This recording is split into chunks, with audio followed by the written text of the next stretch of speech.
بسم اللہ الرحمن الرحیم صلی اللہ علی النبی الامی الرؤوف الرحیم۔ محترم سامعین و ناظرین، السلام علیکم ورحمۃ اللہ وبرکاتہ۔ حاضر خدمت ہوں قرآنی واقعات کے ساتھ۔ قرآن مقدس نے بہت سارے واقعات کو بیان کیا ہے جس میں لوگوں کے لیے ہدایت، عبرت اور نصیحت ہے۔ انہی واقعات میں سے ایک واقعہ حضرت ابراہیم علیہ السلام کا بھی ہے۔ حضرت ابراہیم علیہ السلام اللہ تعالیٰ کی جلیل القدر اول العظم رسولوں میں سے ایک رسول ہیں،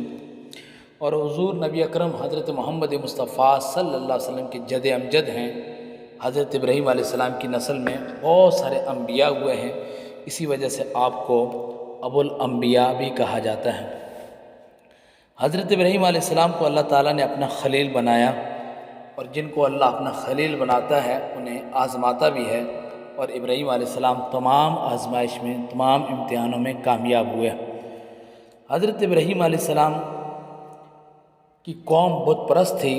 ابراہیم علیہ السلام کی قوم بتوں کی پوجا کرتی تھی، بت بناتے تھے اور بتوں کی پوجا کرتے تھے۔ ابراہیم علیہ السلام نے ان کو کئی مختلف طریقوں سے اپنی قوم کو سمجھایا کہ یہ بت خدا نہیں ہے، یہ عبادت اور پوجا کے لائق نہیں ہے، یہ وہ مخلوق ہے جس کو ہم اپنے ہاتھوں سے تراشتے ہیں، بناتے ہیں، یہ خدا نہیں ہے۔ خدا وہی ہے جو زمین اور آسمان کا خدا ہے، ہم سب کا خدا ہے، لہذا عبادت اور بندگی صرف خدا تعالیٰ کی جائے، اللہ کے سوا کسی کی عبادت نہ کی جائے۔ لیکن قوم کے لوگ حضرت ابراہیم علیہ السلام کی اس بات کو ماننے کے لیے تیار نہ تھے۔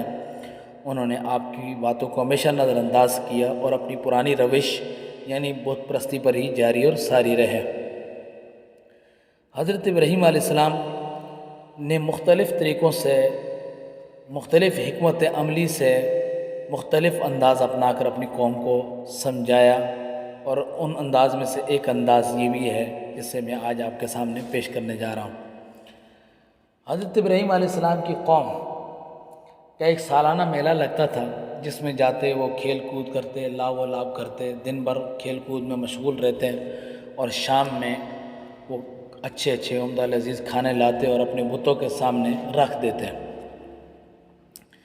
جب وہ جانے لگے تو انہوں نے حضرت ابراہیم علیہ السلام کو بھی دعوت دی کہ آپ ہمارے ساتھ جائیں، لیکن حضرت ابراہیم علیہ السلام تھوڑی دیر جانے کے بعد آپ نے عذر پیش کیا کہ میں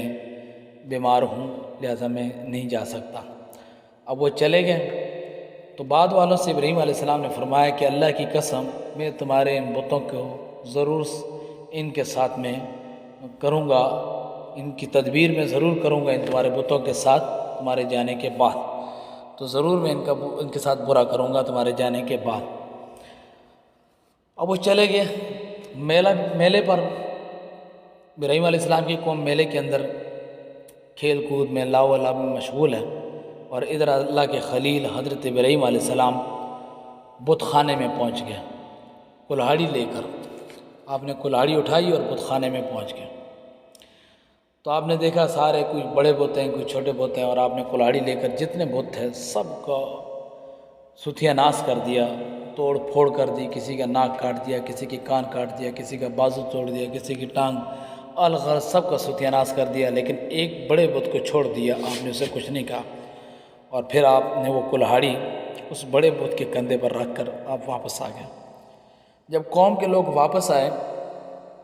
تو انہوں نے اپنے بتوں کا حال دیکھ کر بڑے حیران اور پریشان ہوئے، دیکھا کہ ان کے بت توڑے ہوئے ہیں، توڑ پھوڑ ہوئی ہے، تو کہنے لگے کہ یہ کس نے کیا ہے؟ من فعل ھذا بآلہتنا انہ لمن الظالمین، ہمارے بتوں کے ساتھ یہ کس نے کیا؟ یہ تو بہت ہی بڑا ظالم ہے، وہ ظالموں میں سے ہے جس نے یہ کیا۔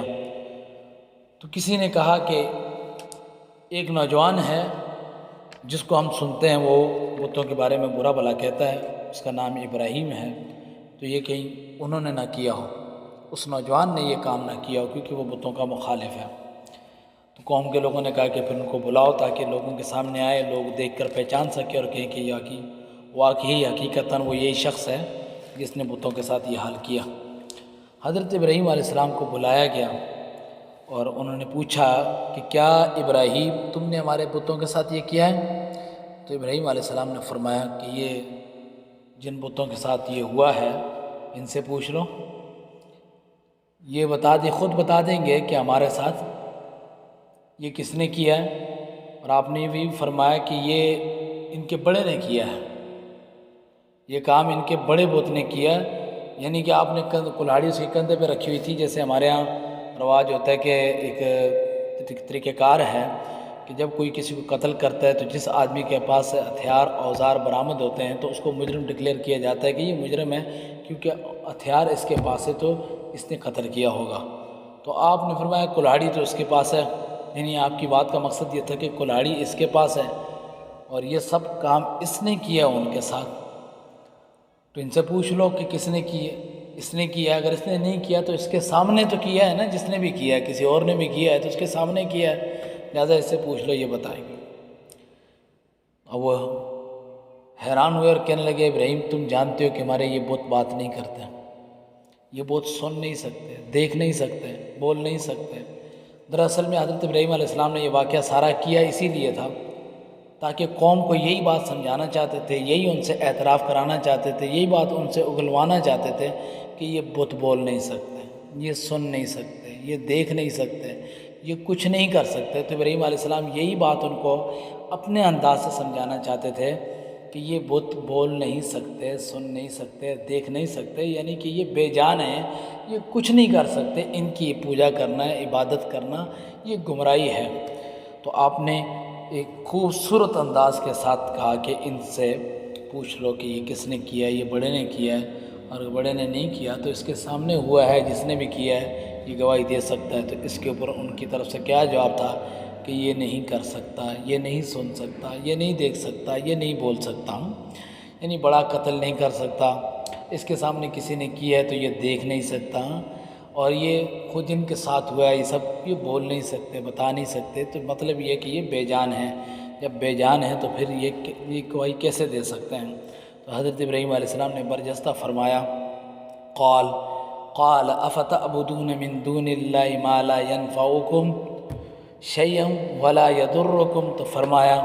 کہ کیا تم اللہ کو چھوڑ کر ایسوں کی عبادت کرتے ہو، اللہ کے سوا ایسوں کی عبادت کرتے ہو نہ جو تمہیں نفع دے سکیں اور نہ تمہیں نقصان دے سکیں؟ اف لکم، تمہارے لیے افسوس ہے، ولما تعبدون من دون اللہ، اور ان پر بھی افسوس ہے جن کی تم اللہ کے سوا عبادت کرتے ہو، افلا تعقلون، کیا تم عقل نہیں رکھتے؟ تو آپ کے بتانے کا مقصد یہ تھا کہ جب یہ بے جان ہیں تو پھر ان کی عبادت کا کیا معنی ہے؟ پھر تم ایسے کی پوجا کیوں کرتے ہو، عبادت کیوں کرتے ہو کہ جو نہ نفع کے مالک ہیں نہ نقصان کے مالک ہیں؟ تو لہٰذا ان کی عبادت کرنا ان پر اور ان کی عبادت کرنے والوں پر افسوس ہے۔ آپ نے ان کو شعور دیا۔ تو حضرت ابراہیم علیہ السلام کہ جب یہ حق گوئی انہوں نے سنی تو ان سے کوئی جواب نہ بن پڑا، انہوں نے شور شرابہ شروع کر دیا اور چلانے لگے اور کہنے لگے کہ حرقوہ وانصروا آلہتکم ان کنتم فاعلین، کہنے لگے ابراہیم کو آگ میں ڈال کر جلا دو اور اپنے معبودوں کی، اپنے خداؤں کی مدد کرو اگر تم کچھ کرنے والے ہو، اگر تم کچھ کر سکتے ہو تو لہٰذا تم یہ کام کرو۔ تو لہٰذا انہوں نے ایک بہت بڑی تاریخ ساز ایک آگ جلائی، اس آگ کے لیے انہوں نے کئی روز محنت کی، لکڑیاں اکٹھی کی اور اتنی بلند و بالا آگ جلائی کہ جس کے شعلے آسمانوں سے باتیں کرتے تھے، فضا میں کوئی پرندہ نہیں اڑ سکتا تھا، وہ جل کر بھون کر زمین پہ گر جاتا تھا اس آگ کی وجہ سے۔ اتنی بڑی آگ جلانے کے بعد انہوں نے حضرت ابراہیم علیہ السلام کو اس آگ کے اندر ڈال دیا۔ حضرت ابراہیم علیہ السلام اللہ تعالیٰ کی خاطر، اپنے رب کی رضا کی خاطر، حق گوئی کی خاطر آپ نے اس آگ میں جانا بھی قبول کر لیا، لیکن حق بات سے منہ نہیں موڑا، اور یہی اللہ کے پیغمبروں کا شیوا ہے۔ آپ کو آگ میں ڈال دیا، جب آپ کو آگ میں ڈالا گیا تو اس وقت اللہ تعالیٰ نے حکم دیا، فرمایا قلنا یا نار کونی برد و سلام علی ابراہیم، ہم نے کہا اے آگ تو ٹھنڈی ہو جا اور سلامتی والی ہو جا حضرت ابراہیم علیہ السلام پر، یعنی آگ کو کہا ٹھنڈی ہو جا، اور ٹھنڈی اتنی ٹھنڈی نہیں کہ ان کو تکلیف پہنچے، اذیت پہنچے، ٹھنڈی بھی سلامتی والی ٹھنڈی ہو جائے جس سے ابراہیم خلیل اللہ سلامت رہیں۔ وَأَرَادُوا بِهِ كَيْدًا فَجَعَلْنَاهُمُ الْأَخْسَرِينَ، اللہ فرماتا ہے کہ انہوں نے ابراہیم علیہ السلام کے ساتھ مکر اور چال چلنا چاہیے، یعنی آپ کو نقصان پہنچانا چاہا، لیکن ہم نے انہی کو نقصان اٹھانے والوں میں بنا دیا۔ وہ ابراہیم کو نقصان دینا چاہتے تھے، ہم نے انہی کو نقصان دے دیا۔ حضرت ابراہیم علیہ السلام کا اللہ تعالیٰ کی ذات پر کامل بھروسہ تھا اور کامل یقین تھا،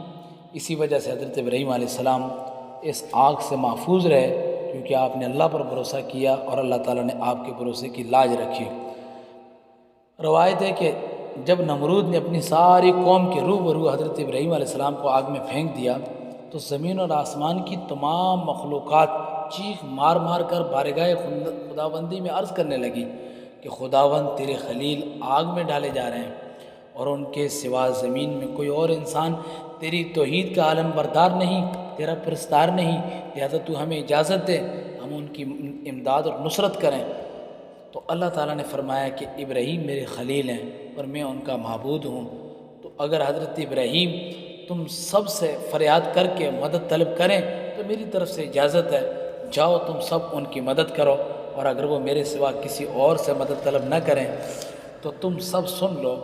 میں ان کا دوست ہوں، ان کا حامی اور مددگار ہوں، لہذا تم اب ان کا معاملہ میرے اوپر چھوڑ دو، میرے حوالے کر دو۔ اس کے بعد آپ کے پاس پانی کا فرشتہ آیا اور کہا اگر آپ فرمائیں تو میں پانی برسا کر اس آگ کو بجھا دوں۔ پھر ہوا کا فرشتہ حاضر ہوا، اس نے عرض کیا اگر آپ حکم دیں تو میں زبردست آندھی چلا کر اس آگ کو اڑا دوں۔ آپ نے ان دونوں فرشتوں کو حکم دیا، ان دونوں فرشتوں سے فرمایا کہ مجھے تم لوگوں کی کوئی ضرورت نہیں، مجھے میرا اللہ کافی ہے اور وہی میرا بہترین کارساز ہے، وہی جب چاہے گا جس طرح اس کی مرضی ہوگی میری مدد فرمائے گا۔ حضرت ابراہیم علیہ السلام نے کون سی دعا پڑھی تھی آگ میں جانے سے پہلے، جاتے ہوئے جب آپ کو آگ میں پھینکا جا رہا تھا؟ تو ایک روایت میں یہ بھی آیا ہے کہ جب کافروں نے آپ کو آگ میں ڈالا تو آپ نے اس وقت یہ دعا پڑھی لا الہ الا انت سبحانک، کوئی معبود نہیں ہے، کوئی عبادت کے لائق نہیں ہے سوائے تیرے، تیری ذات پاک ہے، لک الحمد، تیرے لیے ساری تعریفیں ہیں، ولک الملک، تیرے لیے ساری بادشاہیاں ہیں، لا شریک لک، تیرا کوئی شریک نہیں۔ اور جب آپ آگ کے شعلوں میں داخل ہو گئے تو حضرت جبرائیل علیہ السلام تشریف لائے اور کہا اے خلیل، اے اللہ کے خلیل، کیا آپ کو کوئی حاجت ہے؟ تو آپ نے فرمایا تم سے کوئی حاجت نہیں۔ حضرت جبرائیل علیہ السلام نے پھر کہا کہ پھر خدا ہی سے اپنی حاجت عرض کیجئے، تو آپ نے جواب دیا کہ وہ میرے حال کو خوب جانتا ہے، اللہ میرے حال سے واقف ہے، وہ مجھے جانتا ہے کہ میرے ساتھ کیا ہے، لہذا مجھے اس کے سوا کسی سے کوئی حاجت نہیں۔ اس وقت حضرت ابراہیم علیہ السلام کی عمر مبارک 16 یا 20 برس تھی۔ آپ آگ میں کتنا عرصہ رہے، اس کے بارے میں آپ کتنی مدت تک آگ کے اندر رہے، 3 اقوال ہیں۔ بعض مفسرین کا قول ہے کہ 7 دنوں تک آپ آگ کے شعلوں میں رہے، اور بعض نے تحریر یہ کیا کہ 40 دن تک رہے، اور بعض کہتے ہیں کہ 50 دن تک آپ آگ میں رہے۔ واللہ اعلم بالصواب۔ اس پورے واقعے سے ہمیں یہ سبق ملتا ہے کہ جو باطل کی طاغوتی قوتوں کے مقابلے میں استقامت کا پہاڑ بن کر ڈٹ جاتے ہیں، اللہ تبارک و تعالیٰ ان کی مدد کرتا ہے، ان کی نصرت کرتا ہے، ان کی تائید کرتا ہے۔ تو اللہ تعالیٰ کی جتنے بندے بھی ہیں وہ کفر کے مقابلے میں، طاغوتی طاقتوں کے مقابلے میں صبر اور استقامت کا مظاہرہ کرتے ہیں، جیسا کہ اللہ کے خلیل حضرت ابراہیم علیہ السلام نے کیا اور اللہ کے دیگر انبیاء اور اللہ کے مقرب بندوں نے کیا، جیسے میدان کربلا میں حضرت امام حسین رضی اللہ تعالیٰ عنہ نے کیا۔ تو علامہ اقبال کے فرماتے ہیں کہ آج بھی ہو جو ابراہیم کا ایمان پیدا، آگ کر سکتی ہے انداز گلستان پیدا۔ آج بھی ہو جو ابراہیم کا ایمان پیدا، آگ کر سکتی ہے انداز گلستان پیدا۔ آج بھی کوئی اگر ایمان ابراہیمی لے کر آگ کے اندر جائے تو اللہ آج بھی آگ کو گلزار بنا دے گا، بس کمی صرف ہمارے ایمان کی اور یقین کی۔ اللہ ہمیں کامل ایمان عطا فرمائے اور اس واقعے سے ہمیں سبق حاصل کرنے کی توفیق عطا فرمائے۔ والسلام علیکم ورحمۃ اللہ وبرکاتہ۔